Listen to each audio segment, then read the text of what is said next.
Hello, नमस्कार, आदाब, सत श्री अकाल और अस्सलाम वालेकुम। मैं हूं मोहम्मद अहमद काज़मी, लेकर आया हूं आपका पसंदीदा कार्यक्रम आपके रूबरू। इस कार्यक्रम में हम खबरों के पीछे तक, खबरों की तह तक पहुंचने की कोशिश करते हैं। आजकल तुर्की और फ्रांस के दरमियान एक शदीद टकराव है। खास तौर पर शार्ली हेब्दो के जरिए प्रॉफिट मोहम्मद सल्लल्लाहु अलैहि वसल्लम के कार्टून, और उसके बाद अब ताजा जो नई बात शुरू हुई है वो खुद प्रेसिडेंट रजब तैयब अर्दगान का भी एक कैरिकेचर छापा है, जो बहुत ही अपमानजनक है, इंसल्टिंग है। इससे जुड़े जो वाकयात दुनिया भर में हो रहे हैं वो सब आपके सामने हैं। फ्रांस के प्रोडक्ट्स का बायकॉट हो रहा है और कई मुल्कों ने बहुत ही सख्त रुख इख्तियार किया है, जबकि अरब मुल्कों में सरकार की पोजीशन अलग है, आम लोगों की पोजीशन अलग है। अभी ताजा खबर यह है कि जद्दा में एक फ्रांस के कॉन्सुलेट के सिक्योरिटी गार्ड पर हमला हुआ है। एक और खबर यह है कि फ्रांस के नीस शहर में एक चर्च में या चर्च के आसपास 3 लोगों का कत्ल हुआ है, जिसमें एक खातून, एक महिला का सर काट करके कत्ल किया गया है। ये सब खबरें बहुत ही दुनिया में बहुत तेजी से फैल रही हैं। इस सब को जानने के लिए तुर्की में, राजधानी में अंकारा में हमारे दोस्त पत्रकार इफ्तिखार गिलानी हैं। उनसे हम हालात जानने की कोशिश कर रहे हैं। इफ्तिखार गिलानी साहब, आप बताइए कि इस वक्त खुद तुर्की में क्या माहौल है, जो फ्रांस के इमैनुअल मैक्रों ने जिस तरह से आजादी राय के मामले को अहमियत देते हुए पैगंबर इस्लाम की अहानत पर एक तरह से उन्होंने सपोर्ट किया है। तुर्की में क्या हालात हैं सरकार की सतह पर, और आम लोगों में क्या मूड है? बहुत बहुत शुक्रिया काजी साहब। इससे पहले कि जो आपने जो सवाल किया है उस पर जवाब दूं मैं एक ओवरऑल सिचुएशन, आपको एक ओवरऑल सिनेरियो जो है बताना चाहता हूं। मुझे याद है कि 2010 के आसपास जो है मैंने जो है फॉरेन सर्विस इंस्टीट्यूट में दिल्ली में जो है वो डिप्लोमेटिक रिपोर्टिंग का हम कोर्स कर रहे थे। उस वक्त फॉरेन सेक्रेटरी मेरे ख्याल में शायद शिवशंकर मेनन थे, या वो हो सकता है शायद उस वक्त हो गए थे शायद ताज़ा ताज़ा। मुझे याद है उन्होंने एक लेक्चर दिया था एकदम। उन्होंने कहा था उस वक्त की, और उनके जो उस वक्त जो ज्वाइंट सेक्रेटरी थे गल्फ डिवीजन के, वो आए थे हमें पढ़ाने के लिए। तो एक चीज जो है वहां उभर कर जो आई थी उस वक्त, मुझे याद है उस क्लासरूम में, वो ये था कि और जो मुस्लिम दुनिया है, मुस्लिम दुनिया की लीडरशिप जो है वो पाकिस्तान और सऊदी अरब से खिसक रही थी उस वक्त की बात है। और ये लीडरशिप कहाँ जा रही थी? ये लीडरशिप जा रही थी तुर्की और ईरान के पास। जब से ओआईसी का कयाम अमल में आया था उस वक्त से लेकर जो है ओआईसी का जो रेजोल्यूशंस जो होते हैं, जो ड्राफ्ट होते थे, डिक्लेरेशन जो ड्राफ्ट का फॉरेन सेक्रेटरी अमूमन करता था। क्योंकि फॉरेन पाकिस्तान का फॉरेन सेक्रेटरी, चाहे वो भुट्टो से लेकर साहिबजादा याकूब खान तक, या उसके बाद भी जो है, ये ऐसा फॉरेन मिनिस्टर या फॉरेन होता था जिसको अंग्रेजी बहुत अच्छी आती थी। और चूंकि पाकिस्तान एक न्यूक्लियर ताकत वगैरह वगैरह जो है, एक आर्म ऑफ मुस्लिम दुनिया वगैरह माना जाता था, तो वो ये, और सऊदी अरब जो उनके पास पैसा था, और ओएससी का सेक्रेटरीट सऊदी अरब चलाता था, उसके जो बाकी इदारे जो हैं, इस्लामिक डेवलपमेंट वगैरह, बैंक वगैरह जो है, ये इदारे सऊदी अरब चलाता था। तो जाहिर सी बात है, मुस्लिम दुनिया की लीडरशिप इन दो कंट्रीज के पास थी। लेकिन ये जो है, ये पोस्ट अफगानिस्तान में जो कुछ हुआ, अफगानिस्तान के बाद जो कुछ दुनिया में हुआ, उसने एक तरह से जो है एक चेंज कर दी, ग्लोबल ऑर्डर चेंज कर दिया। खासतौर पर मुस्लिम दुनिया का ऑर्डर तो बिल्कुल ही चेंज हो गया है। मुस्लिम दुनिया का जो ऑर्डर जो है, ये ईरान के पास जो इराक में जो उसको एंट्रेंचमेंट मिली, सीरिया में जो एंट्रेंचमेंट मिली, बाकी जगहों पर उसको जो लेबनान में जो एंट्रेंचमेंट मिली ईरान को, और इसी के साथ साथ जो है तुर्की को भी जो है एक तरह से गैर महसूस तरीके से भी, एक तरह से, क्योंकि मगरबी दुनिया ने और खुद हमने भी वहाँ हिंदुस्तान में जो है एक तरह से जो है, जो वहाबीज्म के खिलाफ जो एक तरह से एक माहौल बना। तो ये जाहिर सी बात है, उसमें तो सऊदी अरब और यूएई वगैरह अरब मुल्कों को जो हम निशाना बनाते थे उस वक्त, तो उसके नतीजे में जो है तुर्की ऑटोमेटिकली सामने आ गया। और इसके साथ साथ एक और चीज हुई तुर्की को, इसके साथ साथ तुर्की की इकोनॉमी इस दौरान जो है खासी डेवलप हुई। तुर्की में जो है जब ये एक तरह से रजब तैयब एर्दोगान की वजह से, या हो सकता है उनके वैसे तो उनके जो पेशरो कहते हैं कि इकोनॉमिक रिफॉर्म्स का आगाज तो हो चुका था, उसका फायदा जो है रजब तैयब एर्दोगान को मिला जब वो पावर में आ गए, लेकिन उन्होंने उसको खासा मुस्तहकम किया। और OECD कंट्री का मुल्क है इस वक्त, G20 में अकेले 2 मुस्लिम ममालिक हैं, जिसमें एक तुर्की है और सऊदी अरब है। इसी OECD में मेरे ख्याल में अकेला मुल्क तुर्की ही है जो डेवलप्ड कंट्रीज में आता है, जो डेवलप्ड कंट्रीज के जुमरे में, जो 30 डेवलप्ड कंट्रीज की एक लिस्ट है उसमें तुर्की ही वाहिद मुस्लिम कंट्री है। और इसके साथ साथ जाहिर सी बात है, जब आपके पास पावर आ जाता है, जब आपके पास एक तरह से जो है आपको थोड़ा बहुत सांस लेने का मौका मिलता है, आपके पास जो है एक डेवलपमेंट हो जाती है, तो जाहिर सी बात है तो आपके इंटरेस्ट जो हैं, जो अभी तक एक जो लेटेंट इंटरेस्ट थे, वो इंटरेस्ट आप वो हासिल करने की कोशिश करते हैं। तो जो इस वक्त आप देख रहे हैं, वो चाहे वो ग्रीस के साथ तुर्की का मामला हो, चाहे मेडिटेरियन का मामला हो, चाहे वो साइप्रस का मामला हो, चाहे लीबिया में तुर्की का इंटरवेंशन हो, चाहे सीरिया में तुर्की का इंटरवेंशन हो, चाहे किस जो इंटरवेंशन हैं, जो वो इंटरवेंशन उसकी वजह एक तो यही है। ये तो हो गया एक हार्ड पावर की हैसियत से। लेकिन दूसरी चीज जो तुर्की का जो सॉफ्ट पावर भी है, सॉफ्ट पावर में भी तुर्की इस वक्त आता है जो दुनिया में, जो एक्सटर्नल, जो दुनिया में जो डेवलपिंग वर्ल्ड को जो तुर्की एड देता है, खासतौर तुर्की का बहुत बड़ा नेटवर्क इस वक्त 70 ममालिक में है, और $8 बिलियन जो है सालाना तुर्की जो है एड देता है डिफरेंट प्रोजेक्ट्स को, डिफरेंट ममालिक को, जिसमें जो है अगर कंट्रीज के हिसाब से देखें, उसमें अमेरिका, चीन, बर्तानिया, जर्मनी, जापान, फ्रांस के बाद तुर्की का ही नंबर आ जाता है।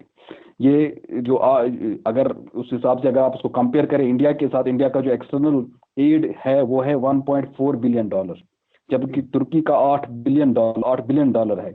आबादी के हिसाब से अगर देखें तो ये बहुत बहुत उस हिसाब से तो अगर पर कैपिटा के हिसाब से काफी बहुत ज्यादा आगे है ये। जो स्वीडन, नॉर्वे वगैरह जो ये कंट्रीज हैं, ये तो बहुत तुर्की से तो काफी पीछे हैं इस एड के सिलसिले में, ये सॉफ्ट पावर एक सिलसिले में। तो जाहिर सी बात है, ये एक जो है, ये एक मैंने आपको एक बैकग्राउंड जो दिया कि बैकग्राउंड जो है आपको लग रहा है इस वक्त तुर्की क्यों असर्टिव है। तो ये जो आप दूसरी चीज आपने जो आपका सवाल था कि जो इस वक्त क्या सिचुएशन है, जाहिर सी बात है एक तो जो ये फ्रीडम ऑफ एक्सप्रेशन जो है, जाहिर सी बात है एक डेमोक्रेटिक कंट्री में एक फ्रीडम ऑफ एक्सप्रेशन तो होना ही चाहिए, और ये एक डेमोक्रेसी की बुनियाद है फ्रीडम ऑफ एक्सप्रेशन। लेकिन अगर आप हमारे यहाँ इंडिया में भी देखें, आर्टिकल 19 जो है, आर्टिकल 19 के बाद जो है सुप्रीम कोर्ट ने जब उसकी तशरीह की है, सुप्रीम कोर्ट ने भी उसके बाद कहा है कि ये रीजनेबल रेस्ट्रिक्शंस के बगैर लागू नहीं हो सकता है। उसमें हमारे यहाँ भी तक 8-9 के करीब रीजनेबल रेस्ट्रिक्शंस हैं, रीजनेबल रेस्ट्रिक्शंस को होते हुए ही ये लागू हो सकता है।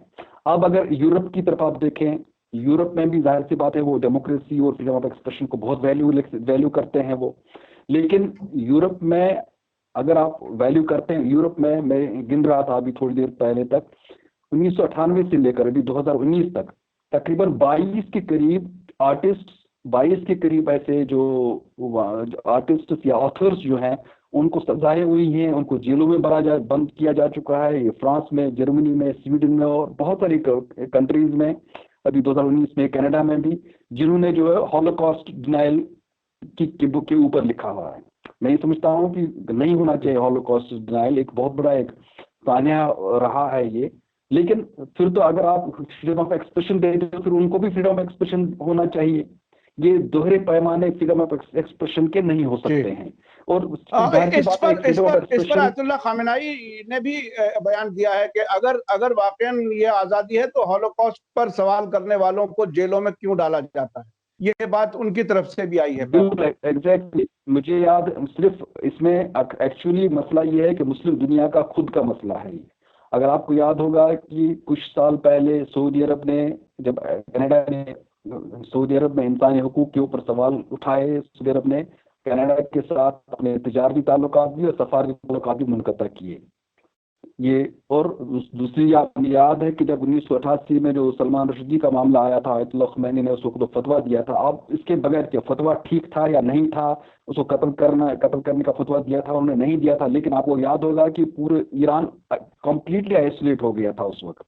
किसी भी मुस्लिम मुल्क ने उस वक्त, मतलब ये अगर कत्ल को तो हिमायत तो नहीं कर सकते थे, लेकिन एटलीस्ट बरतानिया को बता सकते थे कि एक रेड लाइन्स हैं, रेड लाइन्स को क्रॉस नहीं होना चाहिए।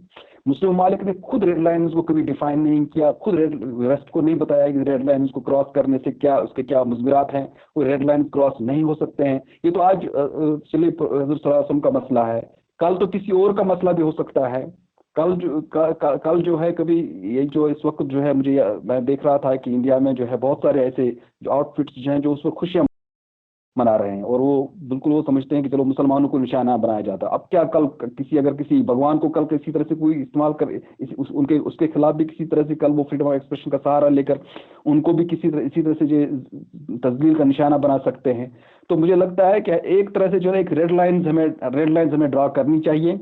मुझे बहुत ही अच्छी जो अगर सुप्रीम कोर्ट की जो ये ऑफ इंडिया की जो वो रेड लाइंस हैं जो रीजनेबल रेस्ट्रिक्शंस की हैं, मेरे ख्याल में जो है वो काफी बहुत ही मुदल्लल हैं और काफी बड़ी तफसीलन उसमें बताया गया है कि कहाँ कहाँ पर रेड लाइंस हो सकते हैं। बाकी अगर आपको एकेडमिक डिस्कशंस करने हैं किसी के कैरेक्टर के ऊपर, किसी हिस्टोरिकल फिगर के ऊपर एकेडमिक डिस्कशन करनी है, जाहिर सी बात है किसी भी हिस्टोरिकल फिगर को किसी भी वक्त उसने गलतियां भी की हैं उनको करना है, लेकिन एक तरह से उसको जो है एक तहकीर और तजलील का निशाना बनाना जो है किसी भी तरह से सूरत में जायज नहीं है। मैं जानना चाहता हूं आपसे कि तुर्की में अवामी सतह पर कैसा रिएक्शन है। ये जो बाइकॉट की अपील की है प्रेसिडेंट रजब तैयब एर्दोगान ने, उसके बाद बाजारों का क्या हाल है? फ्रांस की प्रोडक्ट्स का बाइकॉट क्या कंप्लीट पूरी तरह से होना शुरू हो गया है? क्या सूरत हाल है?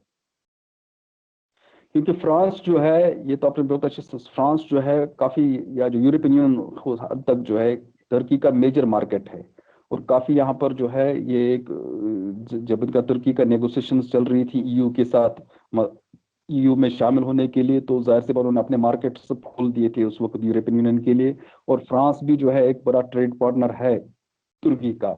और उसकी वजह से जो है ये यहाँ पर एक्चुअली जो है अर्दोगान की अपील से पहले ही यहाँ पर जो है फ्रांस के खिलाफ या फ्रांस के अगेंस्ट में एक बहुत एक अंडरकरंट था यहाँ पर।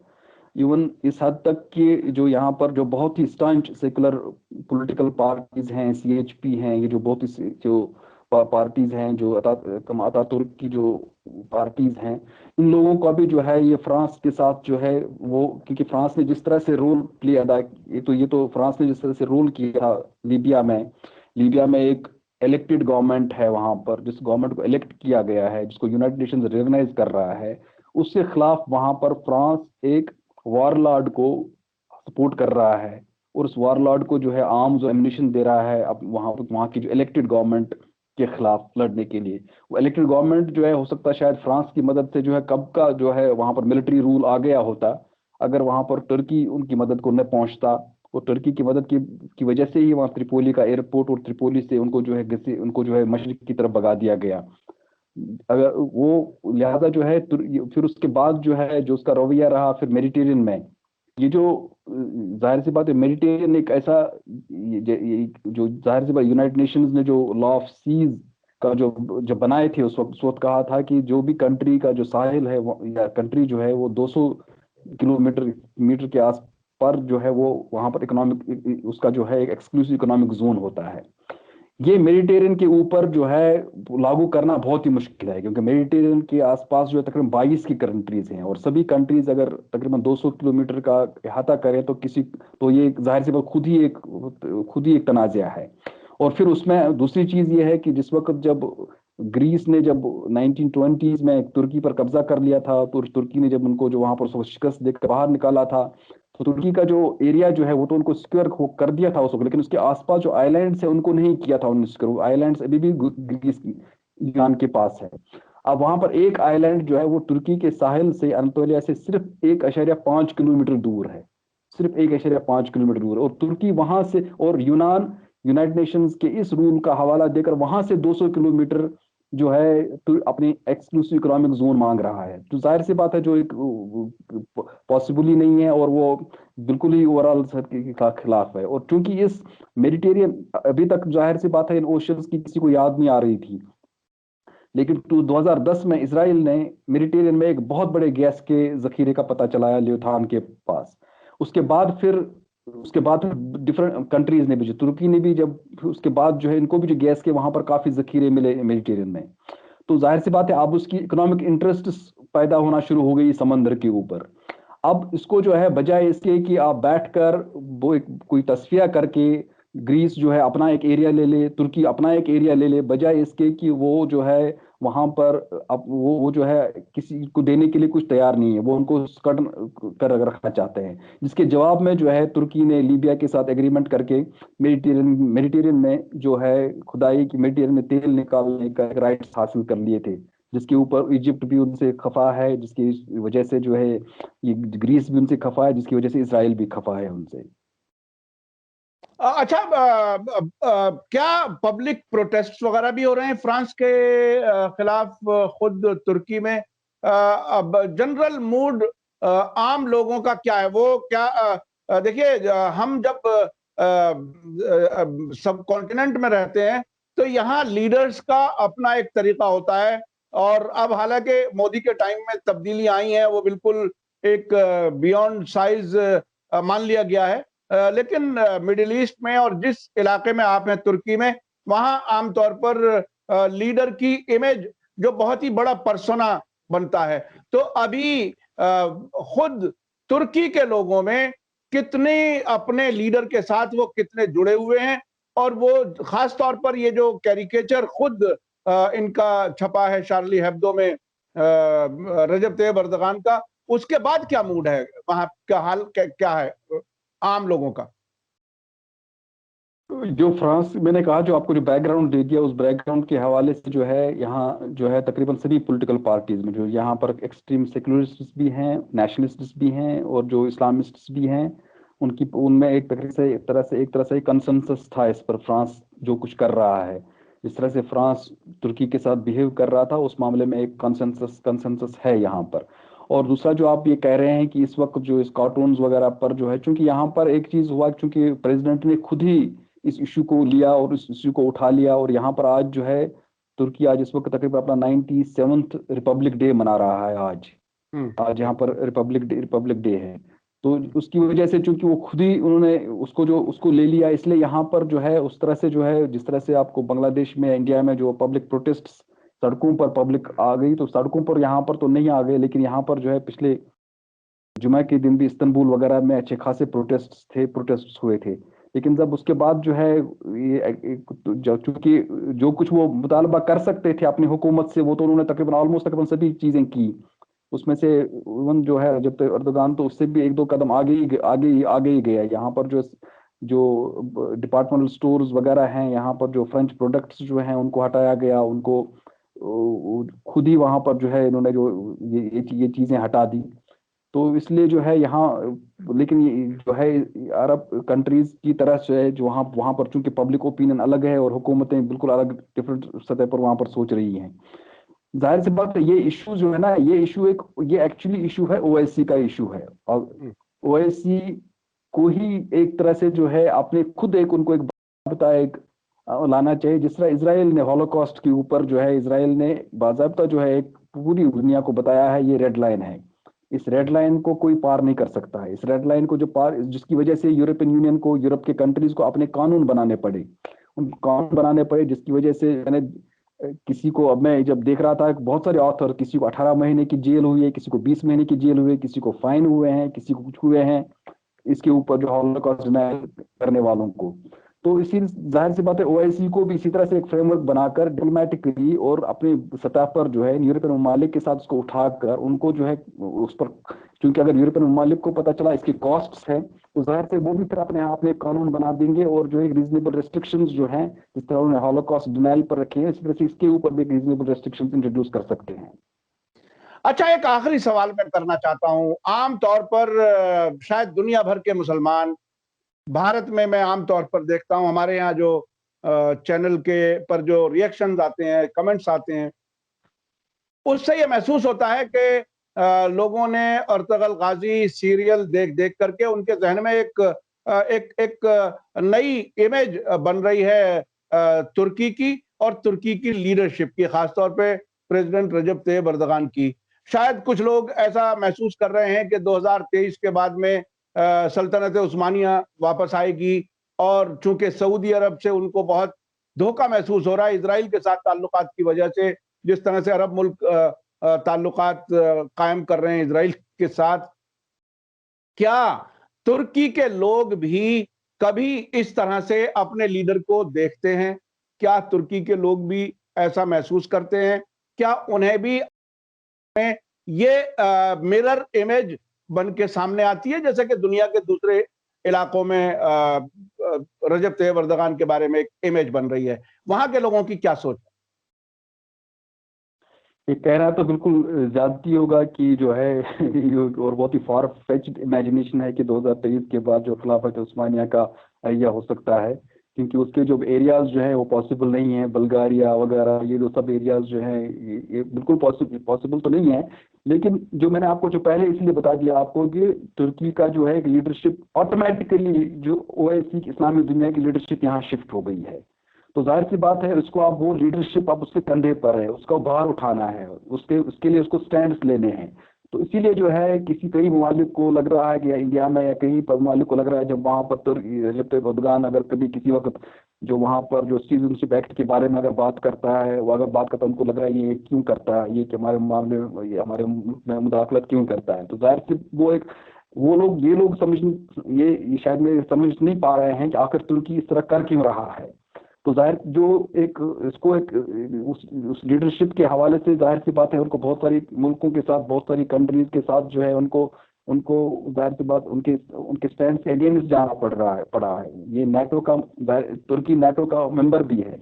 नाटो का मेंबर होते हुए उसको जो है कई मुल्कों के नाटो के अपने हलीफों के अगेंस्ट में जाना पड़ा। लीबिया में जिस तरह से तुर्की ने मुदाखलत की उस वहां पर तो नाटो कंट्रीज थी, फ्रांस था, ब्रिटानिया था, रूस मिलकर वहां पर जो वहां पर जनरल हफ्तर एक वॉर लॉर्ड को सपोर्ट कर रहे थे, एक वहां पर एक मिलिट्री कू करवा रहे थे। और अपनी कंट्रीज और किसी अगर दूसरी कंट्रीज में मिलिट्री कू होता है तो उस कंट्री को तो बिल्कुल ही खारिज कर देते हैं कॉमनवेल्थ से और बाकी चीजों से, लेकिन वहां पर मिलिट्री कू इंट्रोड्यूस कर रहे थे। तो इसके मतलब अगर अपने हलीफों के साथ एक जो लीडरशिप का किरदार अदा करने के लिए जो अपने हलीफों के साथ भी उसको निपटना पड़ रहा है, तो जाहिर सी बात है उनको बाकी लोगों को भी जहां जहां पर कुछ हो रहा है तो उनको भी तो तुर्की को वो स्टैंड लेना ही पड़ेगा। तो ये एक फैक्ट है। लेकिन मैंने कहा इससे पहले मैंने जो अर्तुगरुल गाजी के अलावा भी एक सॉफ्ट पावर जो तुर्की ने डेवलप किया हुआ है पिछले कई सालों से, खासतौर पर अगर अफ्रीका में जो है, अफ्रीका में तुर्की का एक बहुत बड़ा नेटवर्क है। अफ्रीका में जो है कई ममालिक को जो है तुर्की बजट फाइनेंस करता है। उनकी जो है वहाँ पर जो है उनके काफी बहुत बड़े बड़े बड़े प्रोजेक्ट्स हैं वहाँ पर। अभी मैं देख रहा था गाम्बिया में कल ही मैं देख रहा था उनका एक प्रोजेक्ट वहाँ पर जो है जो ये वहाँ सी टर्टल्स जो हैं जो एक्सटिंक्ट हुए हैं उनको रिकवर करने के लिए, उनको जो है हैचरीज में दोबारा पालने के लिए वो तुर्की ने वहाँ पर उनको फाइनेंस किया हुआ। तुर्की का टीका जो वो कर रहा है वहाँ पर, टीका का यहाँ पर ऑलमोस्ट तकरीबन जो है जो यूएस एड के बाद मैंने कहा आपको ये तकरीबन 7वें नंबर पर है ये दुनिया में जो है डिफरेंट कंट्रीज में डिफरेंट प्रोजेक्ट्स को, चाहे वो रोहिंग्या का प्रोजेक्ट हो बांग्लादेश में, चाहे वो सीरिया का हो, चाहे वो कहीं पर भी दुनिया का हो, दुनिया में हो, तो वो जो है ये तुर्की का जो ये एड एजेंसी है टीका जो है वो वहाँ प्रोवाइड करती है। तो बात ये है कि एक्चुअली चार्ली हेब्डो इसके चाहे वो फ्रांस के सिलसिले में ये तो हम इसमें बहुत सारी अपनी कोताहियां मुसलमानों की खुद की भी है, मुसलमान हुक्मरानों की भी है कि हमने कभी भी जो है इस्लाम के एक्चुअल पैगाम को यूनिवर्सल ब्रदरहुड का वो कभी पहुंचा नहीं पाए, बल्कि अपने जो है सेक्टेरियनिज्म में हम रहे, सेक्टेरियनिज्म में ही जो है हम अपने खुद रहे। मुझे याद है सलमान रुश्दी का मसला हुआ था तो जेएनयू में उस वक्त जो है उसमें तो उसके 2-3 साल बाद ही दिल्ली आया था, लेकिन तब तक भी ये डिबेट चल रही थी। वहाँ पर जो अरब थे, कुछ उर्दून के कुछ लोग हमारे कुछ थे क्लास फेलोज वगैरह जो थे, वो अपने आप को दिखाने के लिए कि तो ईरान जो है ये तो बहुत ही शिद्दत पसंद है, सख्तगीर है, वो बता रहे थे कि हम जो है अरब जो है हम कितने जो है लिबरल्स हैं, हम बिल्कुल हम इसको पसंद नहीं करते हैं। उन्हें जो है वो आयतुल्लाह खुमैनी ने जो फतवा दिया है वगैरह वगैरह दिया हुआ है। उसके जब 2 दहाइयों के बाद जब अलकायदा वगैरह जब ये आए वगैरह का ज़हूर हुआ तो जाहिर सी बात उसमें अरब थे, उसमें सुन्नी थे। तो मैं देखा उस वक्त जो है कुछ शिया स्कॉलर्स जो इस पर लगे हुए थे कि देखिए हम तो बहुत पीसफुल शिया जो है बिल्कुल पीसफुल इस्लाम है, लेकिन ये जो है ये सुन्नीज वगैरह जो ये शिद्दत पसंद इस्लाम को मानते हैं। तो मुझे याद है उस वक्त एक बार मैंने दिल्ली के बुक फेयर में एक बैनर देखा था जिसका मुझे एक बार मैंने याद है मुझे आपको भी बताया था उसके बारे में। उसमें बैनर में लिखा हुआ था शिया इस्लाम बिलीव इन पीस। इस्लाम तो खुद ही पीस में बिलीव करता है, चाहे वो सुन्नी हो चाहे वो शिया हो। लेकिन ये जो है ये हमारे यहाँ दोनों में जो एक्सट्रीमिस्ट एलिमेंट्स हैं वो उसको बदनाम करते हैं। मुझे याद है कि बहुत सारी कोताहियां हमारी अपनी तरफ से भी हैं, जिसकी वजह से जो हम ये देखते हैं जो कुछ यूरोप में हो रहा है।